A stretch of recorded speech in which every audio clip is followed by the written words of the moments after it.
National સ્કૂલમાં જે રીતે પ્રાથમિક દ્રષ્ટિએ જે માહિતી મળી કે એક ધોરણ 10ના વિદ્યાર્થીને આજે જ્યારે એની પરીક્ષા પૂરી થઈને બહાર નીકળ્યો ત્યારે કેટલાક યુવકોએ એની ઉપર જે છે હુમલો કર્યો અને એને ઈજા કરી છે. આ બાબતે અમે નેશનલ સ્કૂલના સંચાલકને ટેલિફોનિક વાત કરી પ્રાથમિક દ્રષ્ટિએ અહેવાલ મેળવવાનો પ્રયત્ન કર્યો તો તેમાં જે માથાના ભાગે એના કડા દ્વારા એ રીતે જોવા જઈએ તો એને ઈજા થયેલી છે અને એ ઈજામાં તાત્કાલિક સારવાર આપી અને વિદ્યાર્થીને હાલ રજા પણ આપી દેવામાં આવેલી છે અને વધુમાં નજીકના પોલીસ સ્ટેશનમાં સત્વરે સંચાલક દ્વારા ઇન્ફોર્મેશન આપી અને એ બાબતે પોલીસે પણ તાત્કાલિક આવી અને આગળની કાર્યવાહી હાથ ધરી છે. નિવેદનો પણ મેળવવામાં આવેલા છે અને હાલ વિદ્યાર્થી છે એ જે છે એની સારવાર પણ કરી દેવામાં આવેલી છે.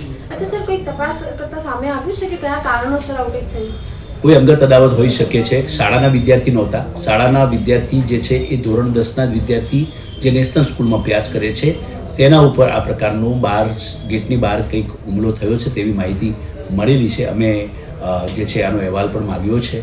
આગળ વધુ સ્પષ્ટ ત્યારે થઈ શકશે જ્યારે વધારે અહેવાલ આવે ત્યારે ખ્યાલ આવશે. બાકી હાલ પૂરતું વિદ્યાર્થી જે છે એને સારવાર આપી અને રજા પણ આપી દેવામાં આવેલી છે.